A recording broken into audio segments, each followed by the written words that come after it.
the heels, on the grass. No sense going any place getting a pair of low-cut something at 104 or 5 or whatever she said. She wanted to wear her heels. Vanity. That's woman. From the time they are in labor pains, as I remember Camille Cosby. The pains, the cramps, stopping her in her tracks. But after the pains and the cramps subsided, she put her lipstick on. The vanity of woman. Come on, dear, let's go. She said nothing, just made sure it was on straight. Because the last pain, the lipstick ran all up to her eyebrow. The real reason why I'm here this morning is because your president came to the home of a young woman, and we had a dinner or breakfast, I don't remember what time of day it was, and he talked about his school, as there were other educators there. And I said to him, I will come and speak at your graduation. And he said, you will? And I said, yes, I will. That was about 3 years ago. And finally I called him. And I said, what's wrong with you, boy? He said, who is this? I said, this is Bill Cosby. He said, oh, Dr. Cosby, how are you? I said, forget all that. Where and when am I supposed to speak? To this huge university.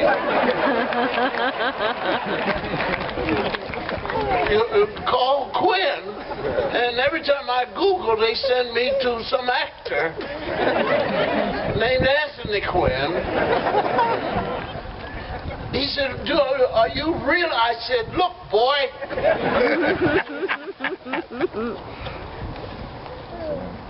So we set the date. I put it on my calendar. I called about 4 months ago. I said, I haven't heard from you. He said, are you really coming? I said, yes, I told you. What's wrong with you? I said, do you really have a college? Oh, were you somebody sitting at that table? You know, and you made me happy because you're same colors as my fraternity. Oh, see how quiet he got? Ladies and gentlemen, this school in itself represents civil rights movement. In the professors, see, nobody talks about faculty. I remember Ed Bradley. Ed Bradley.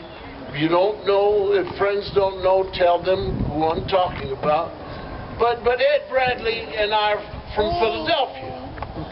And we're from those parts of Philadelphia where the whole idea in those days, in the 50s, from our parents to us, was to move up, move out, and start some good stuff rolling. It didn't make any difference what college you went to.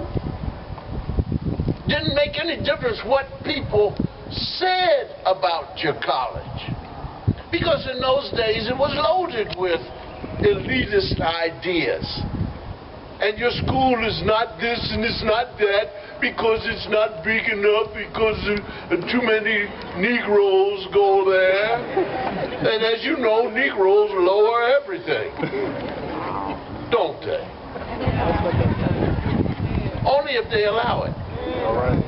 Now, when you have a mantra that all of us know about, 104, 105 years old, you sit at her feet, whether she has heels on or not. And you listen to her tell you her life story. And her life story according to the way she lived it and was taught to live it. And you will find out that the words of today in entertainment, the words of today in media, the words of today in the neighborhood don't fit with the success of a race. You have to have grown people help you with your little simple mind as you grow up. As a man said to me who had graduated from Harvard, irregardless. That's what he said. Wow. I was disturbed by this because he said he graduated from Harvard. And so I went back to a friend of mine who was the president of Temple University, Philadelphia. And I said, Peter, I sat next to a man who was highly educated unto himself. And he used the word irregardless. And he was white. I said, so I feel challenged. Since they have the power, is this word coming into effect? Because they will change things according to what they want. You got people, politicians changing zones so when you vote it doesn't count. This is the problem of being in power. I said, no, because I said so. Now go ahead and vote, but there's nobody counting it. We don't have that power. Yes, we do. We do have it. But let's get back to irregardless. So my friend Peter, who was a wordsmith and former president of Temple University, said, well, what was it that he meant when he said irregardless? I said, well, he meant regardless. Peter said, that's right. So I said, but Peter, why is eerie important when you already have regardless doing its job? He said, well, in order to get the feeling of being an elitist, he added on to it. Hence, irregardless. But he made himself dumber. Had he, my friend Peter said, had he wanted to appear to be very intelligent and still keep what he meant, he should have said, this irregardless.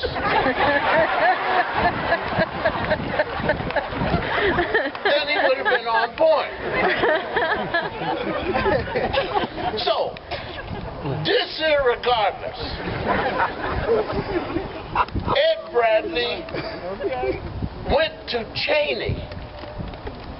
Cheney, in the days when Cheney, even in its own blackness and colored people, was thought of as being a school that you had to have an IQ around 89. And they would drag you through. See, these reputations by elitist people will make you veer from the truth. And when I met Ed, he and I both substituted for a fellow by the name of Del Shields who had a radio station. And from time to time he couldn't make his gig because he was promoting other things. And he would ask Ed, he would ask me. Ed loved jazz.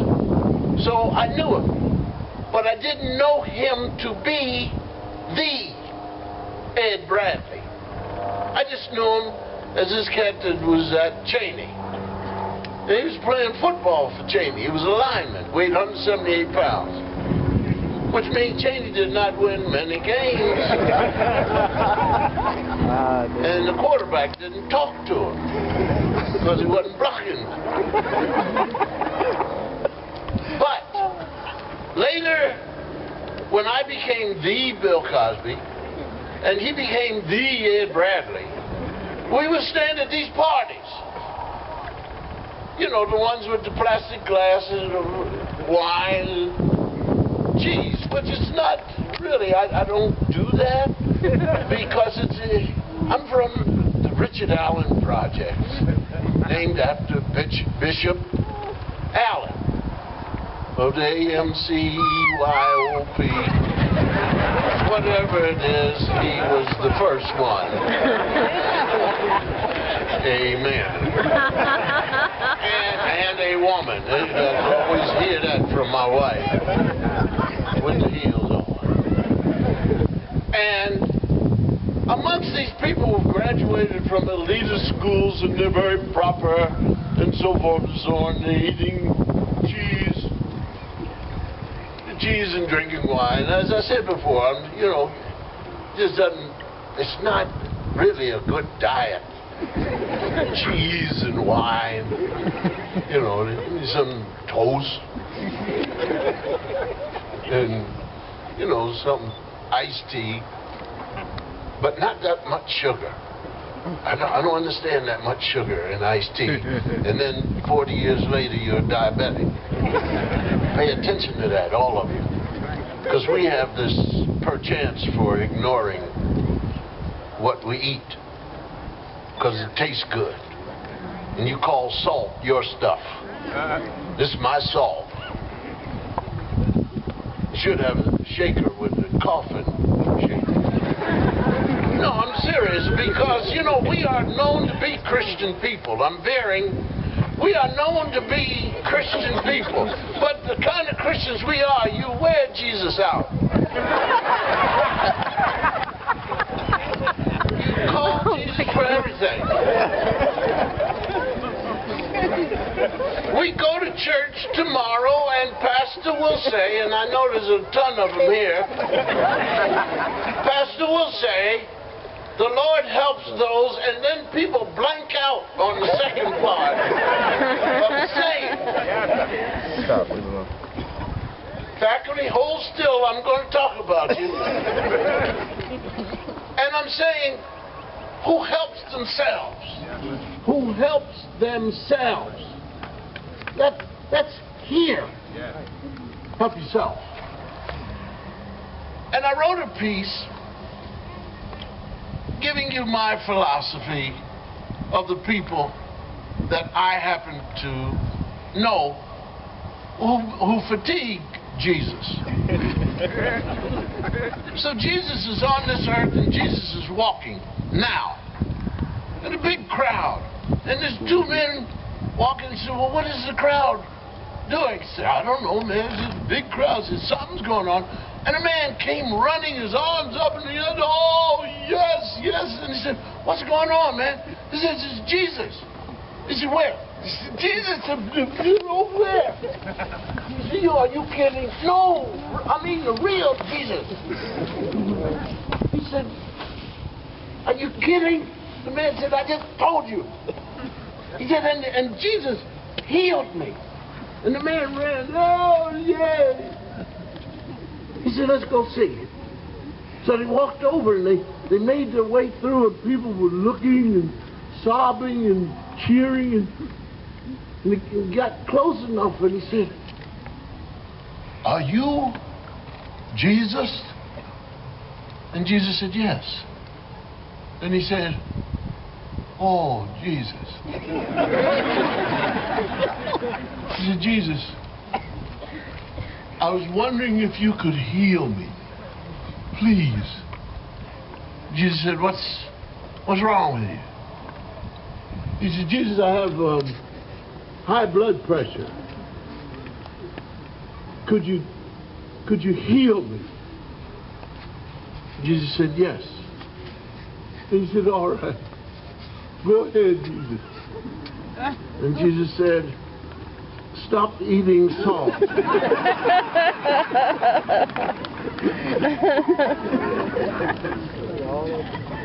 Yes. Yes, I will. Now, go ahead. Go ahead. Jesus said, go ahead what? Go ahead, heal me. Jesus said, I just told you, stop eating salt.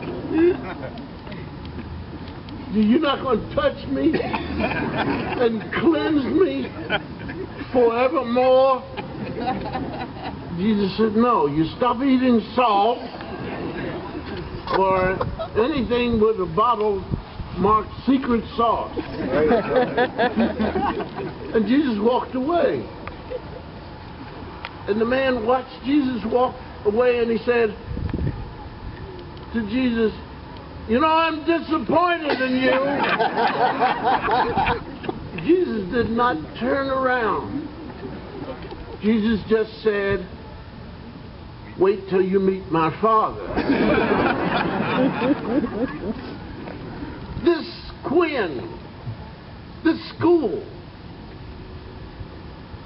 the faculty, these people, underpaid for sure. But then again, name an educator whose first words upon entering college were, I'm going to go to college, I'm going to get my degree, I'm going to make a lot of money, and I'm going to retire by the time I'm 34. It's not there.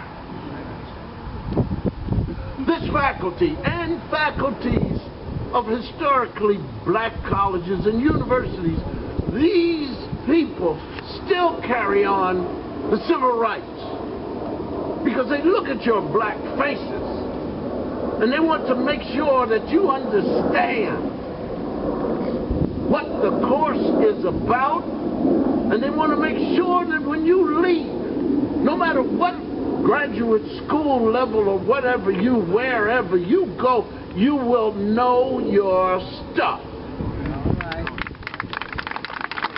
That is civil rights. That is civil rights. And here you are. You're graduating. You are graduating. Your family is looking. Your friends may not be that impressed for many reasons, which I will not go into. But Ed Bradley, at every one of those things that I ever stood within hearing him speak, with a plastic glass of white something or other and some cubes of cheese, would say to these people, Professor so-and-so at Cheney, and these people didn't know where Cheney, they were too embarrassed to say, where is it? And Ed would speak of professors who said things to the class that he recalled. Ed Bradley said, Cheney. And I was amazed. Because if you're standing around all these schools, you know, where do you feel? And you graduates and alumni, when do you speak and say, Professor so-and-so at Quinn said? You've got to speak. You've got to speak because this is all you are. Don't bury it. Excuse me, I'm sorry. Put the time in to know who you are and walk. Excuse me, ma'am. My fiance. Tall, he just took the voice of the... male or female. And don't ever forget how you got here. Why did you let me sit down? I'm sorry. I thought... I'm so sorry. Because you may not have the money. Who does? I had no money. The problem was my mother didn't have any either. But somehow, through divine intervention, and I mean it, because I was managing myself and not doing a good job. And I couldn't blame drugs because I didn't do any. Couldn't blame alcohol. I didn't drink. Just me alone. Just walking through life. Just as happy as I can be. And there were many things that began to come up to my face.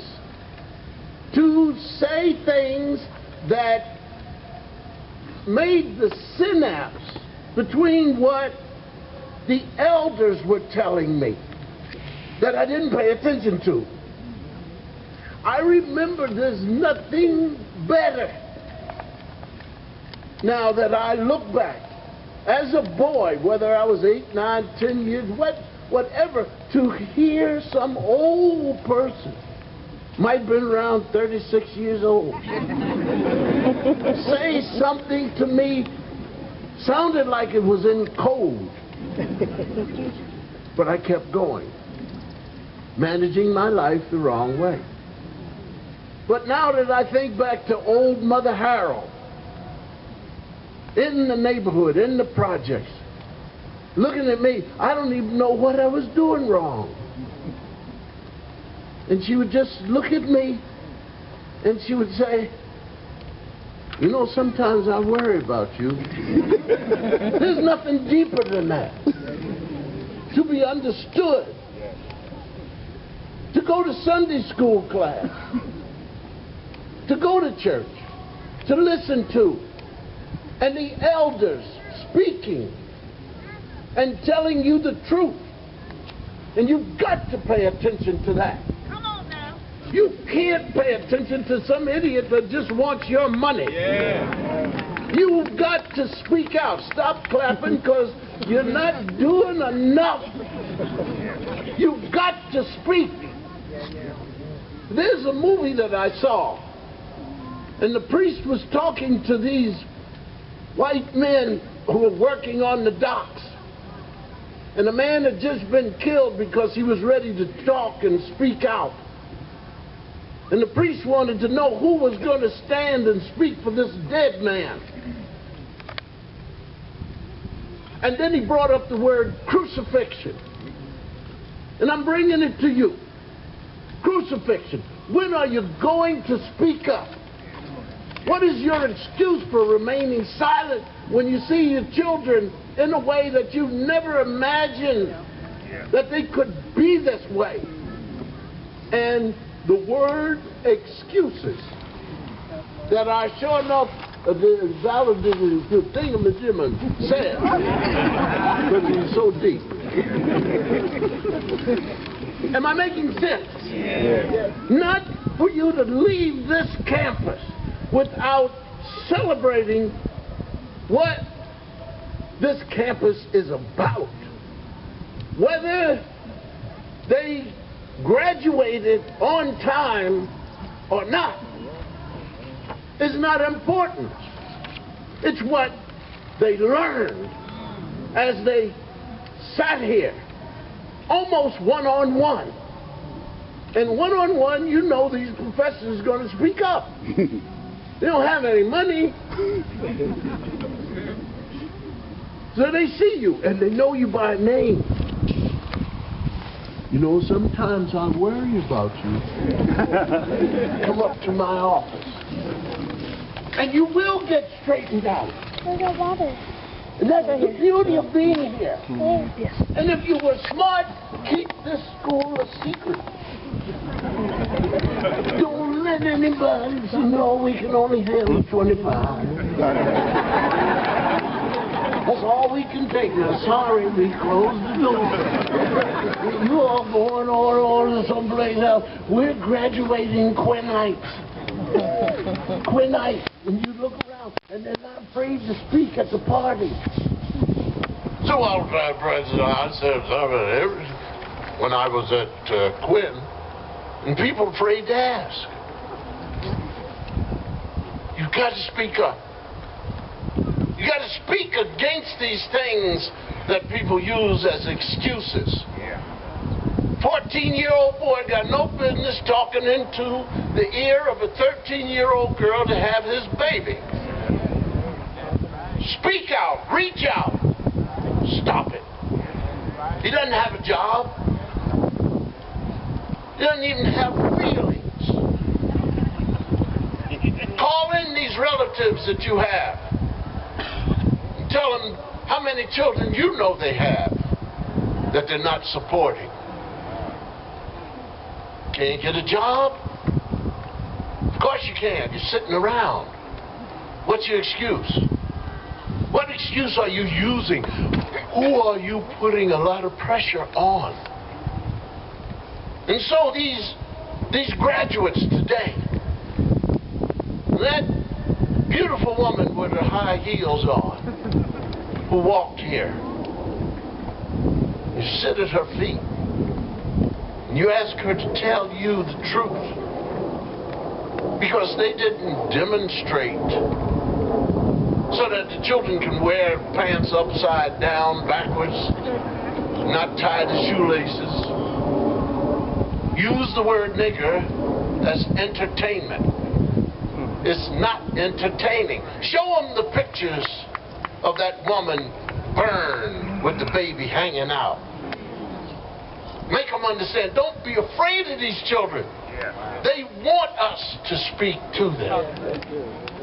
We've got to get rid of the guns that we may have a feeling he's hiding in our house. Crucifixion. Those who didn't speak up for Jesus.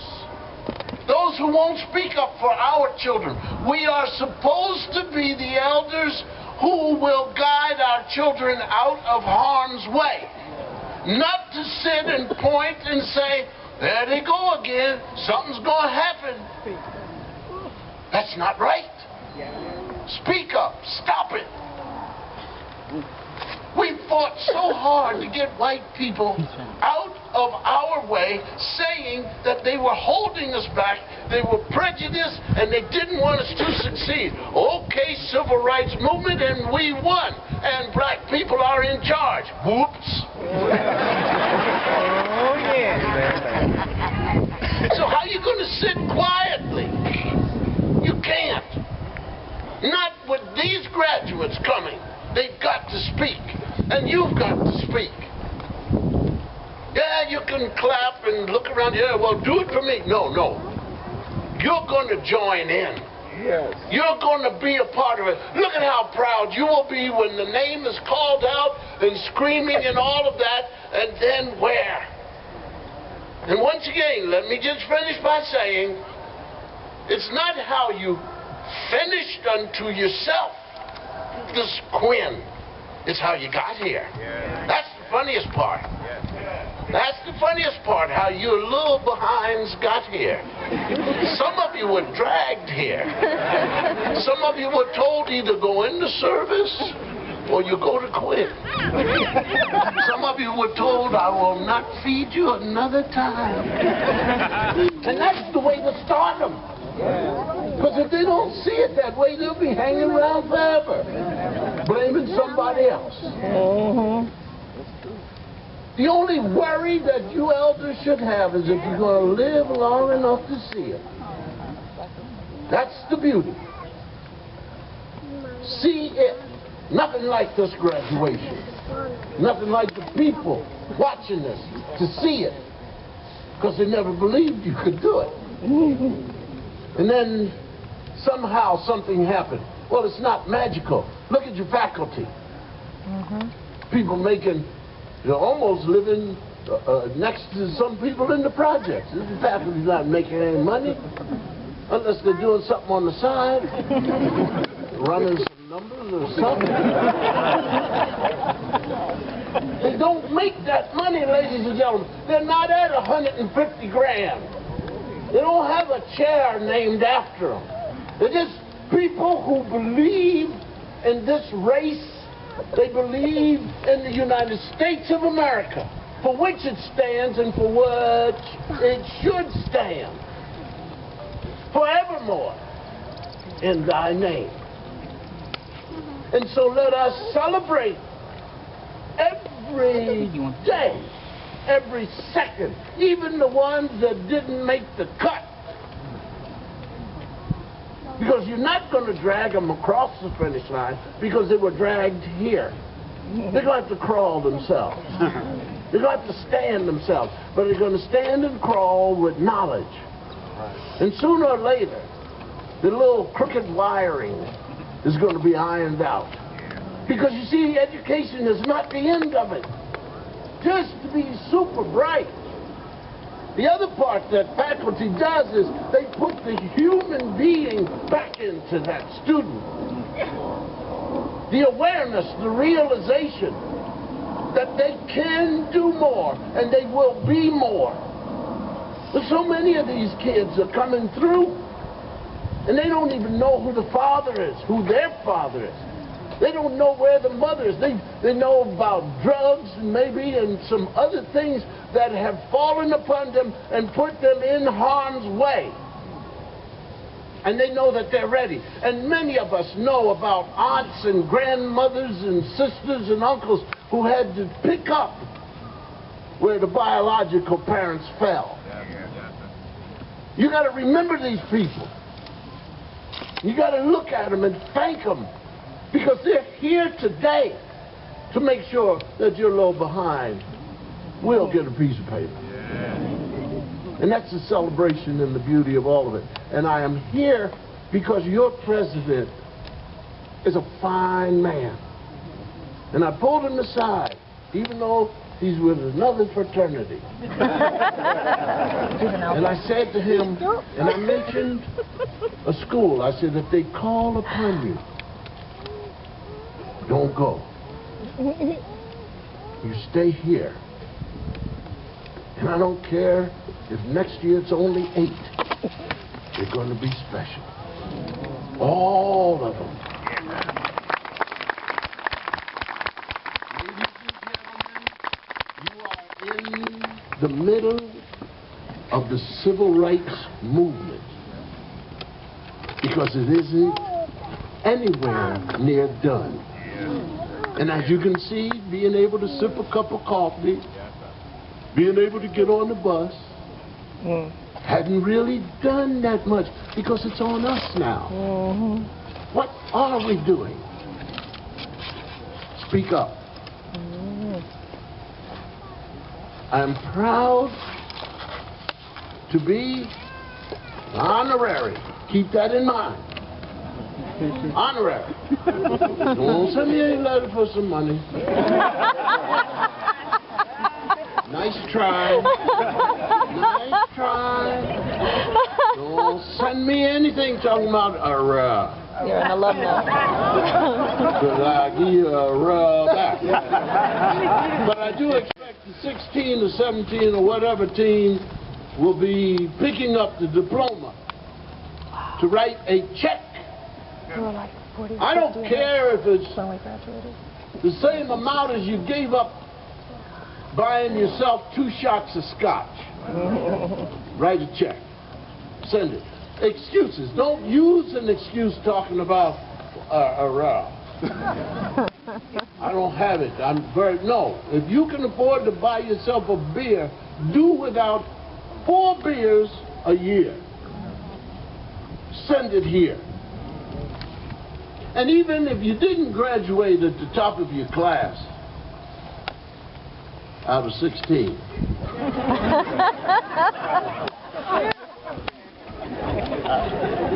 See, just let me warm you up on this. I don't know who's graduating with a C average, but I'm going to tell you this. I'm going to give you a tumor in your brain. And they carry you down the hallway in a gurney to surgery.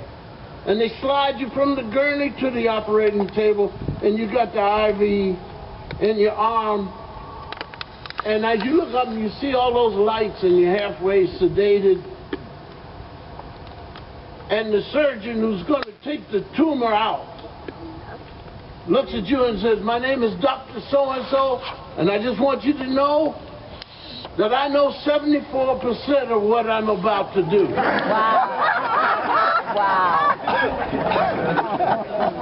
Wow. For those of you graduating with a C average who've been told you can do better but you didn't, I want you to write a letter to every single professor and apologize and tell them you didn't know what you were doing, and that old Mother Harold is still going to worry about you, but you're going to try your best.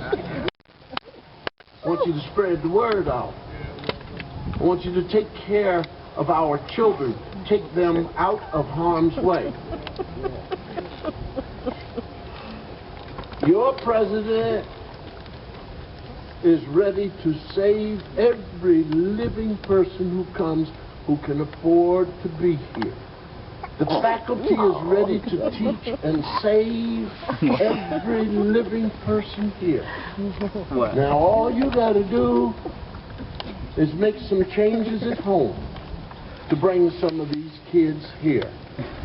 This is not Camp Happy, but this is a place where you drag them here with threats. They will stay. And they will change. Because this is a place that will iron out all that raggedy wiring in the brain. And every one of you graduates, you have a story. You have a backstory of how you were brought here, and you've got the front story, which is your graduation. Now you work on your your end game. And don't be afraid. There's an old saying that a mediocre man said. Mediocre man said, if you don't know what you're talking about, ask somebody. Because mediocre people are always at their best. I want to thank you, Mr. President, I'm ready. Would you please come? And you both just remember, don't send me a letter.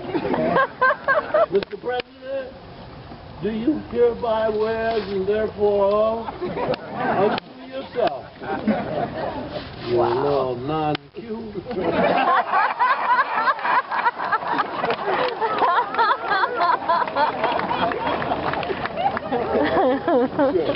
But you see, we have come together. We have come together for this moment. And we are together even when we're not talking to you from here. And all you parents need to cry today.